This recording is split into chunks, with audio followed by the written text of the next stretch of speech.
Good morning and welcome to Unity Church of Delaware. Good morning. Good morning. That's okay. Appreciate that.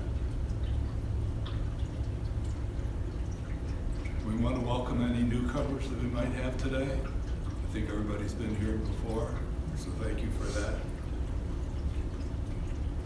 One of the things I want to add is many warm thanks for your tithes and gifts to our church community. We are grateful for your support, so thank you. Today is Guest Speaker Sunday, and we're very fortunate to have Elizabeth Betzel speaking to us this morning, so we want to thank Liz for being with us. Liz is a licensed Unity teacher. She's also her day job is also as a math instructor at Columbus State. Elizabeth has a long background in Unity and has pursued many other forms of spiritual wisdom, such as heart intelligence and spiritual coaching. Her title today is The Importance of Showing Up. Once again, Liz, thanks for being here. Before we get started, I'd like to just cover a couple announcements. First of all, there'll be a concert this afternoon put on by Bill Cohen. The concert is called Saluting All Who Work. They'll be singing songs made famous by Woody Guthrie, Dolly Parton, Pete Seeger, and others. The concert will be from 4 to 5:30 this afternoon. It's at the Columbus Mennonite Church at 35 Oakland Park Avenue. Sounds like a great way to celebrate Labor Day. They are requesting a $15 donation at the door. If you have any questions about the location, see me after the service. On Wednesday, September 13th, we'll be having a World Day of Prayer service. This is in conjunction with the worldwide World Day of Prayer. We hope you'll be able to join us for music and meditation. The service will be at 7 p.m., like I said, on Wednesday, September 13th. As always, we want to start with prayer. We're very inclusive in our prayers, holding the highest in mind and heart for ourselves, each other, our communities, and our world. If you're listening online, remember you can always send in a prayer request anytime through our website. The website is unitydelawareohio.org. Just click on the prayer request tab at the top of the page. Now I'd like to introduce Ralph Leesburg, who will lead us into a prayer song by Karen Drucker, I Am So Blessed. Thank you, Paul.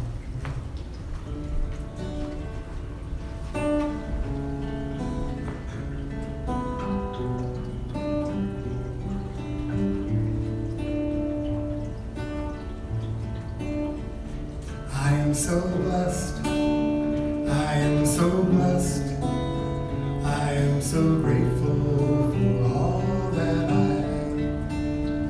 I am so blessed, I am so blessed, I am so grateful, I am so blessed, I am so blessed, I am so blessed, I am so grateful for all that I have. I am so blessed, I am so blessed, I am so grateful, I am so blessed. So I invite you to close your eyes. Just focus on your breath for this moment in time. I invite you to take a few deep breaths and just notice how they land in your body. And as you become aware of your body, I invite you to allow appreciation to arise for the miracle of life that we're given in this moment, in every moment.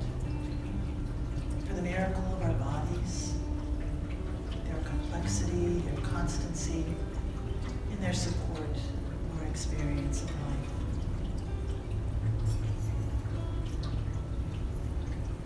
And as you settle, into this moment. I invite you to be receptive to the flow of divine life, that wellspring of great, great wisdom that is so abundantly available to us, that flow of steadying peace and abiding love that we can draw on moment by moment to guide us, to protect us, and to lead us in the path of life. Each one of us has a deep, deep connection to that power and presence within us, the opportunity to be open to it, to be lived by it, that power that lights the path before us, that provides for us, that shows us what is ours to do. How grateful we are to live in this ocean of grace.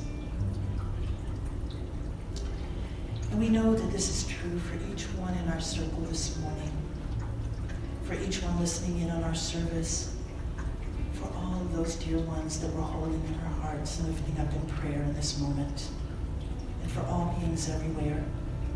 Not one of us is separate from the living God. Each one of us is in direct touch with all the guidance we need, with all the healing energy, and with all the abiding love. Not one of us is alone and separate from this source of all good, the answer to all of our needs. For wherever we are, God is. And wherever God is, we know that all is well. How grateful we are to know this truth this morning for ourselves and for all living beings everywhere. We are one with the living God that makes all things possible. And we are grateful. And so it is. Amen. I am so blessed. I am so blessed. I am so grateful for all that I am. I am so blessed. I am so blessed. I am so grateful. I am so blessed.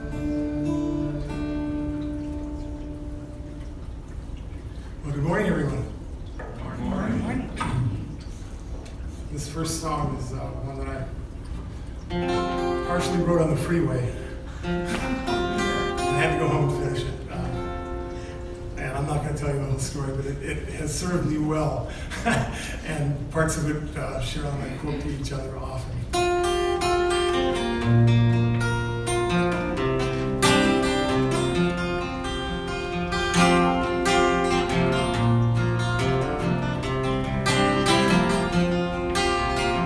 It doesn't matter where they come from. Doesn't matter what their name. Doesn't matter what they look like. Or if they've been unjustly blamed. Doesn't matter how they're different. Doesn't matter how they pray. The only thing that really matters is that you love them anyway. Love them anyway, each and every day. No matter what they say, love them anyway. Love them anyway, each and every day. No matter what they say, love them anyway. Love them any way that you can, and you'll discover. Love them any way that you can, you'll find it's true. There is something deep within that you'll uncover. And that thing within is always loving you. Doesn't matter how they're different. Doesn't matter how they pray.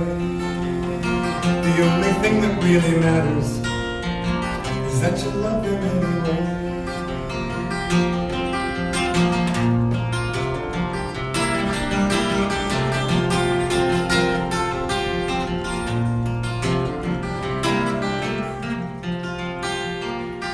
Doesn't matter if they're many or if they're standing all alone. It doesn't matter their advancement or if their tools are made of stone. Doesn't matter if they're richer. It doesn't matter if they're not. It doesn't matter if their homeland is freezing cold or blazing anyhow. Love them anyway, each and every day. No matter what they say, love them anyway. Love them anyway, each and every day. No matter what they say, love them anyway. Love them any way that you can and you'll discover. Love them any way that you can, you'll find it's true. There is something deep within that you'll uncover, and that thing within is always loving you. Doesn't matter how they're different, doesn't matter how they pray. The only thing that really matters is that you love them anyway. The only thing that really matters is that you love them anyway.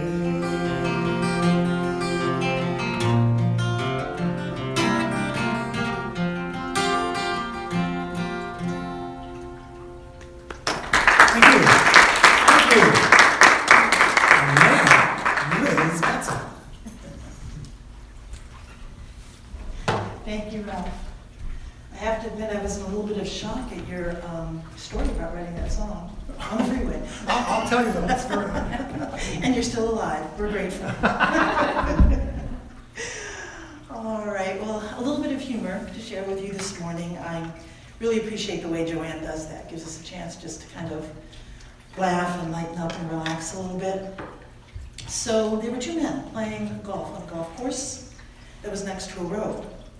And suddenly a hearse passes by with a coffin in the back on the way to a funeral. One of the golfers takes off his hat and says to the other, "I hope you don't mind. I just want to show a little respect here." And the other golfer's a little surprised. He said, "Well, that's so thoughtful of you."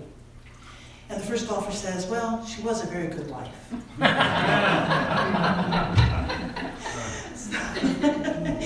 So we're exploring the topic of the importance of showing up today. So I began with what we call in mathematics a counterexample of showing up.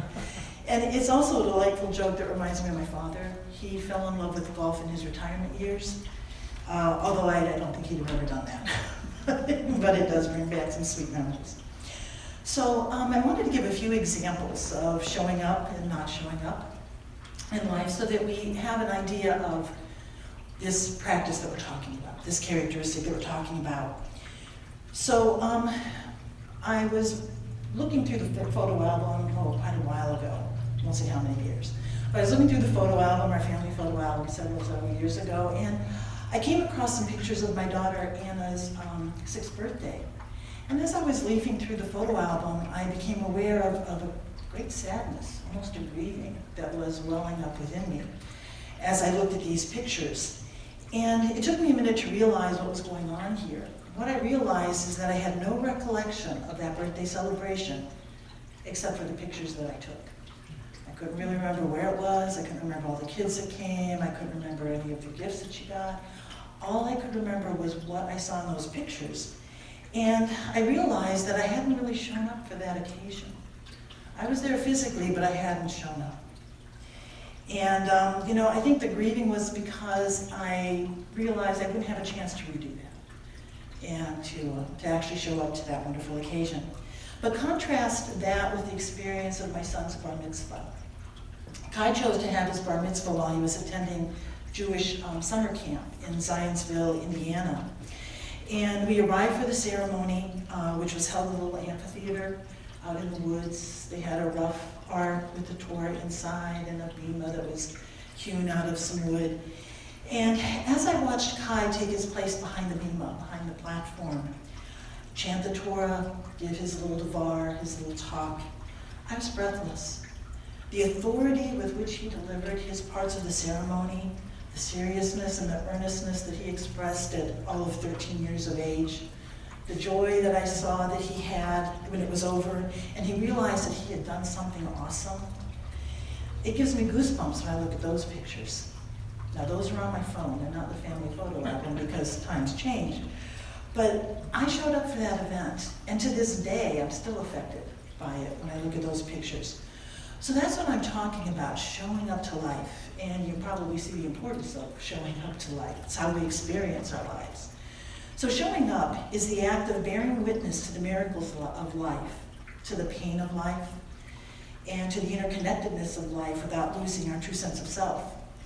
Ralph's song that he sang right before the service addressed that so beautifully. It doesn't matter what they are, we're there, we're showing up. One of my favorite poets, Mary Oliver, asks this very, very powerful question. Tell me, what is it you plan to do with your one wild and precious life? You know, I think we all want to make the most of our life, to make it meaningful and purposeful, and hopefully to leave the world a better place.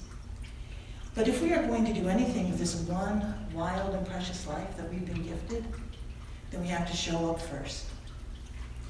Showing up is a practice that involves integrity and congruence. Integrity speaks to the honest expression of yourself in this world. That's what I witnessed in my son the day of his bar mitzvah, and I was invited to show up fully in my wholeness for that particular occasion. Congruence, on the other hand, is when our thoughts and our intentions match our behavior. I think the best place to see congruence is in a little baby.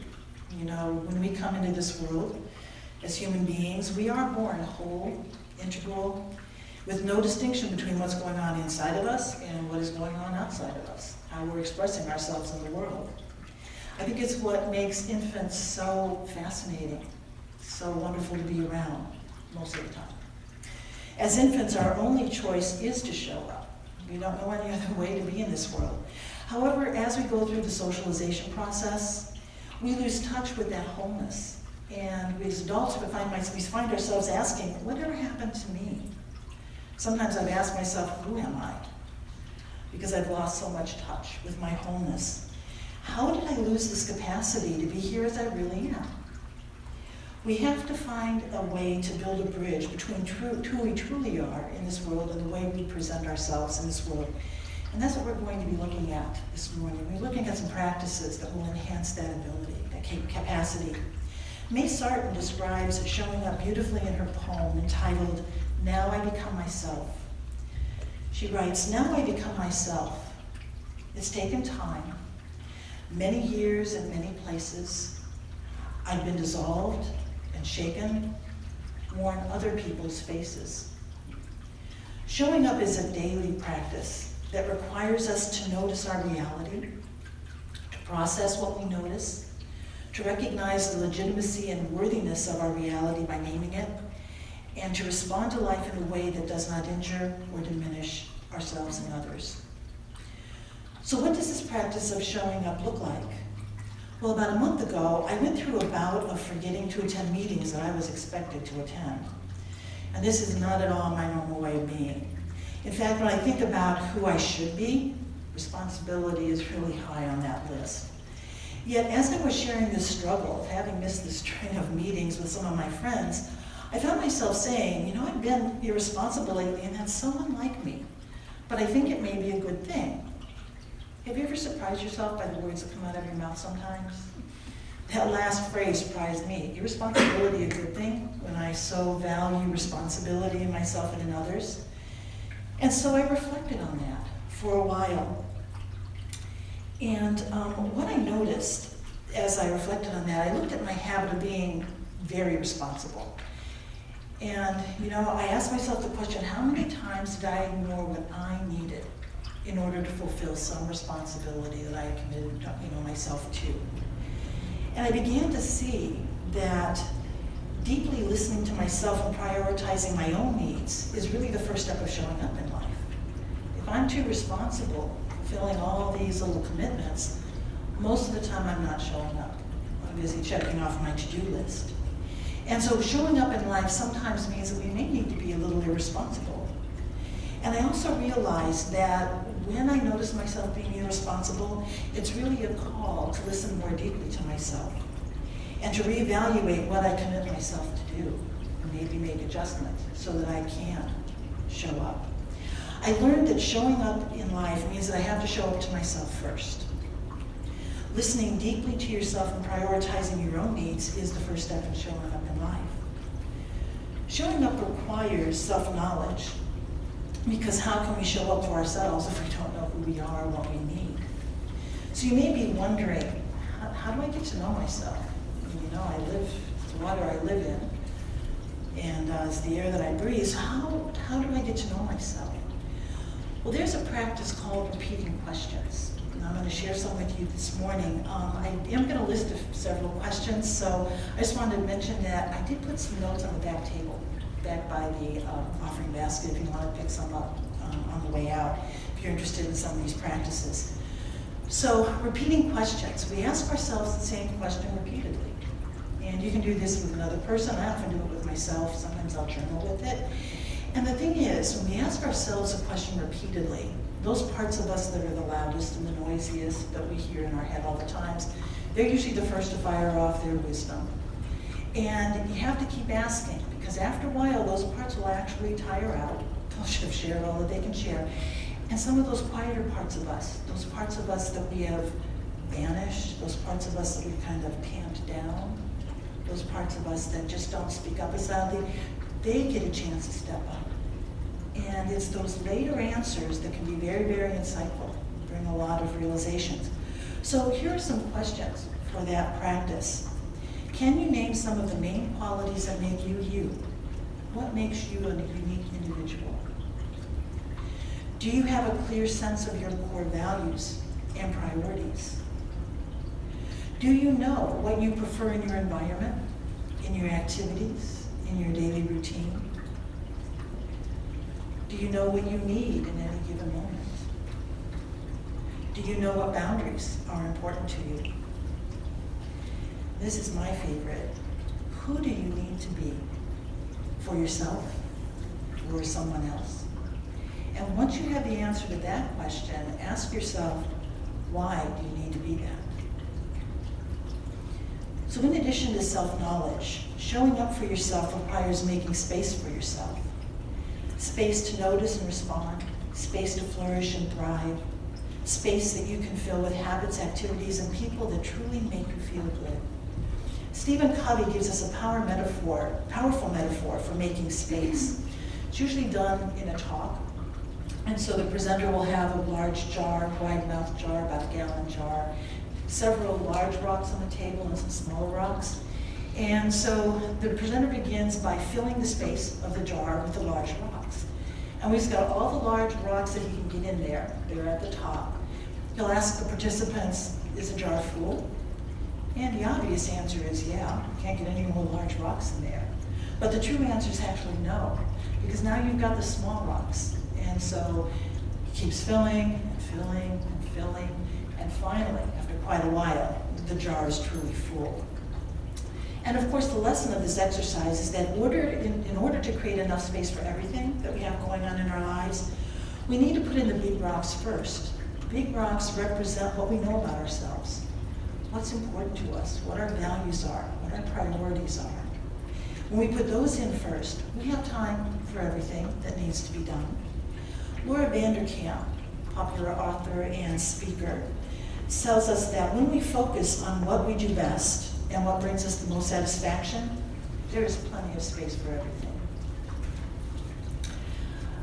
A practice for showing up that's closely linked to creating space is to do less. I think one of the gifts of the pandemic is that it showed us the gift of doing less. I agree that the pandemic was a challenge in many ways. The isolation was really hard to handle, but we met Zoom, and now we can meet with people across the continent on a regular basis if we want, which is beautiful. But I think most of us experienced a slowing down in that pandemic. And even to this day, it's carrying over. Not many of us have to go to work every day. Some of us work remotely all the time. I'm one of the fortunate ones that can do that. Some of us work remotely part of the time if we haven't yet retired. In fact, there's a big problem about what to do with all that office space downtown that's not being used anymore because we found better ways. We found a way to slow down. So doing less allows us to slow down, and when we slow down, we experience the passing of time a little differently. I've noticed that as I slow down, time seems to stretch. I don't have to be in such a rat race to get everything done that's so important. As I slow down, time seems to slow down with me, and there's enough time to get everything done that I really need to do. The next practice for showing up may seem a little counterintuitive. Showing up doesn't happen by taking on more ways of being and more ways of doing. Showing up actually requires us to let go. Have you ever worked really hard at letting go of something? I know I have. And when I think about it, I just have to laugh. We can't let go by striving and working. Letting go requires that we relax and that we release. So I invite you to sit with these questions as an invitation to see what you can let go of. Who do I believe I must be in order to be okay? What am I holding on to? What belief? What idea of self?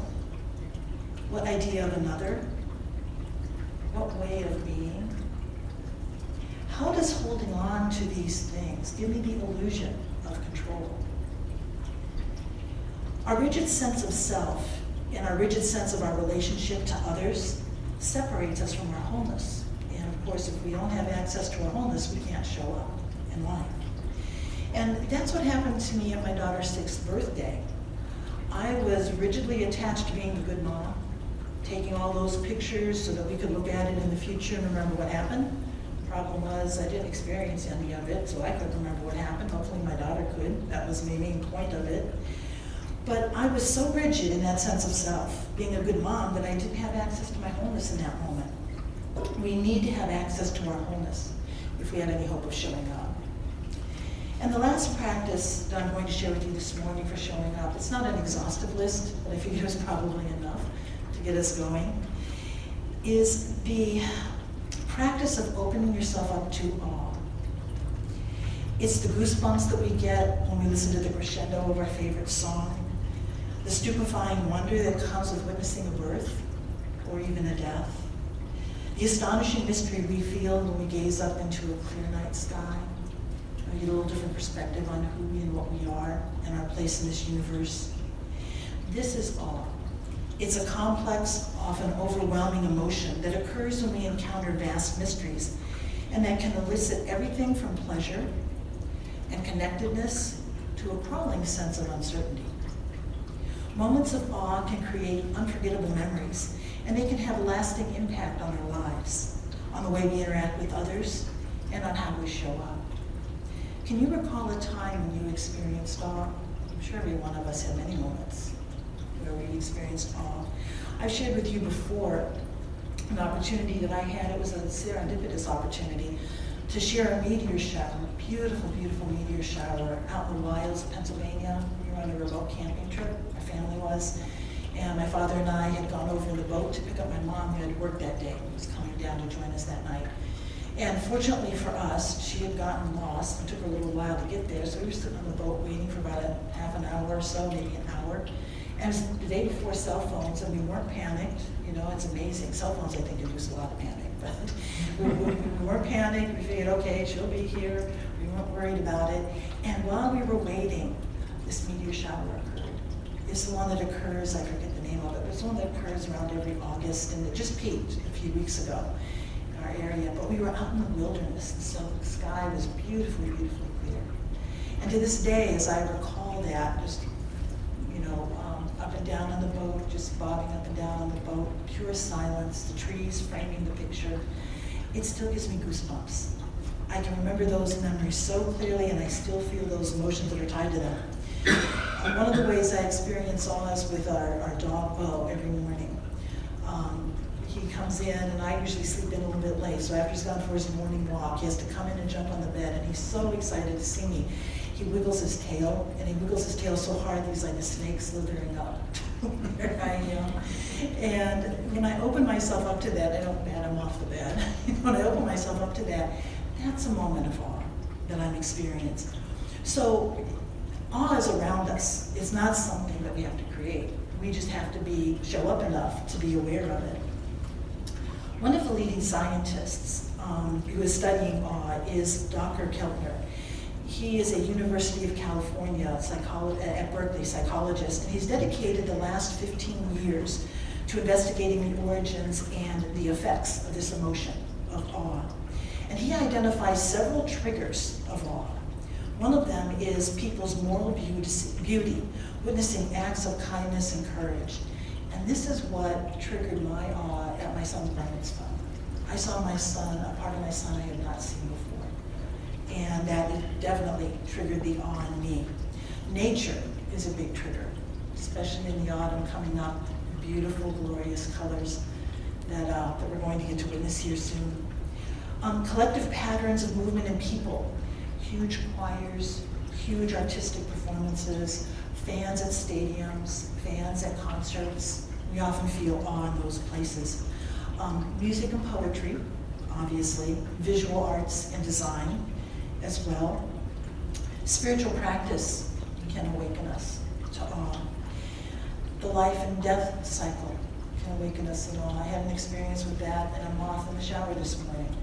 It was over in the corner. I didn't notice that it was getting wet. I thought, oh my gosh, it's died. But I came back a little while later and it was upright again, so hopefully it will dry out and make its way.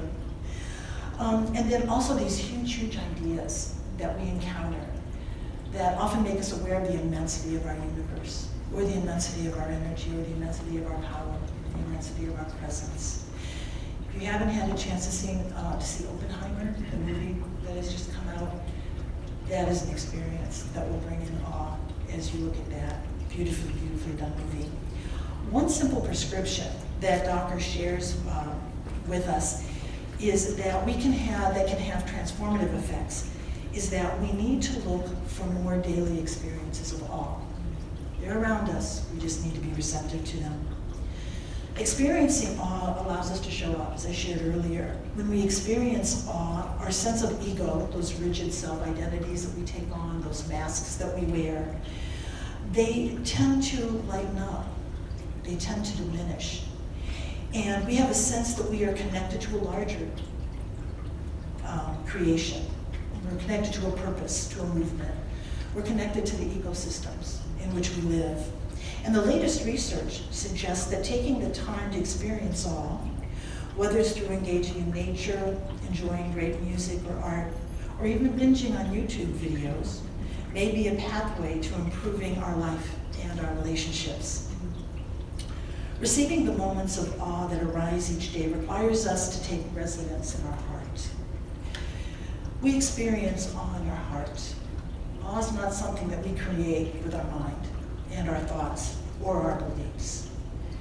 A simple practice that makes us more aware of the awe that we encounter every day and that opens us up to our heart is to ponder 3 questions before you go to bed at night or in the early evening in your nightly routine.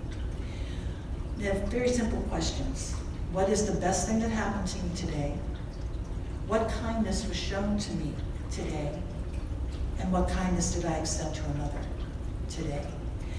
This is pulling on some of the triggers of awe that I shared earlier. And it just makes us aware. And I noticed that if I have a nighttime practice where I'm gonna have to answer some questions, I've done that with appreciation journals in the past, where I have to write down 3 things that I appreciated during the day. What that does is it kind of sets a little switch in my mind, and I'm kind of on the lookout for those things. Because I know I've committed for myself that I'm gonna record those at the end of the day, so it's just really a way of opening your eyes to what's going on around you. Gretchen Rubin, popular podcast and author, podcast host and author, says that what you do every day matters more than what you do once in a while. Small habits are powerful. They can bring big changes to our mindset, our mood, and our perspective. And showing up in life is an ongoing daily commitment. It's one of those little things we do every day. So this morning we looked at 4 practices for showing up. We talked about listening deeply to ourselves, putting ourselves first, looking at our needs, showing up for ourselves. We talked about getting to know ourselves, what's important to us. We talked about making space for ourselves by slowing down and doing less and letting go. And finally, we talked about looking for daily experiences of awe and reviewing them at night. So I leave you with this blessing in the form of a poem entitled Presence by For Presence by John O'Donohue. And it goes like this. Awaken to the mystery of being here and enter the quiet immensity of your own presence. Have joy and peace in the temple of your senses. Receive great encouragement when new frontiers beckon. Respond to the call of your gift and find the courage to follow its path. Let the flame of anger free you from falsity. May warmth of heart keep your presence aflame. May anxiety never linger about you. May your outer dignity mirror the inner dignity of your soul. May you take time to celebrate the quiet miracles that seek no attention. May you be consoled in the secret symmetry of your soul. May you experience each day as a sacred gift, woven around the heart of wonder. Let's close in a word of prayer. We settle into this moment, allowing our eyes to close and turning our attention within. With grateful hearts, we open to the beauty of the living presence which inhabits all beings. We become still and know that this presence is forever within us, guiding us, comforting us, strengthening us. May each of us experience this day as a sacred gift, woven around the heart of wonder. And for this we give thanks. Amen.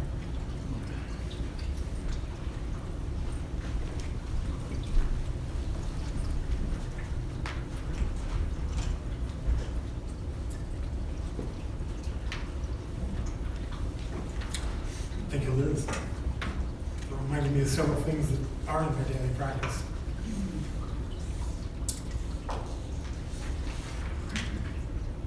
Don't remember when I wrote this, but it's probably at least 20 years ago. And it came from a Creative Thought magazine quote. And it's kind of a semi-famous quote in New Thought circles. You can figure it out.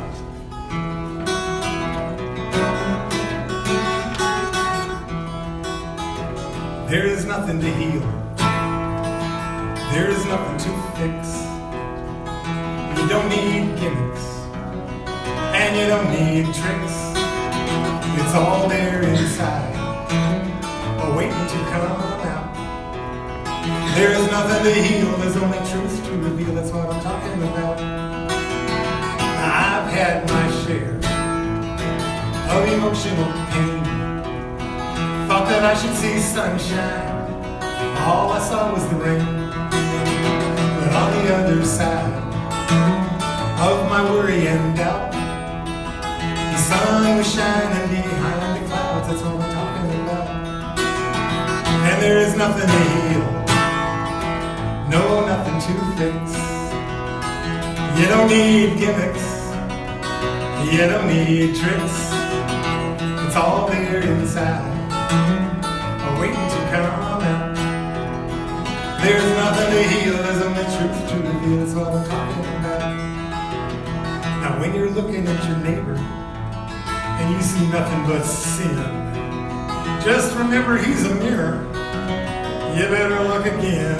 Now you may wish it was different, but there's no reason to pout. Cause when you're looking inside, there isn't much you can hide. That's what I'm talking about. And there is nothing to heal, no, nothing to fix. And you don't need gimmicks, you don't need tricks. It's all there inside, waiting to come out. There is nothing to heal, there's only truth to reveal. That's what I'm talking about.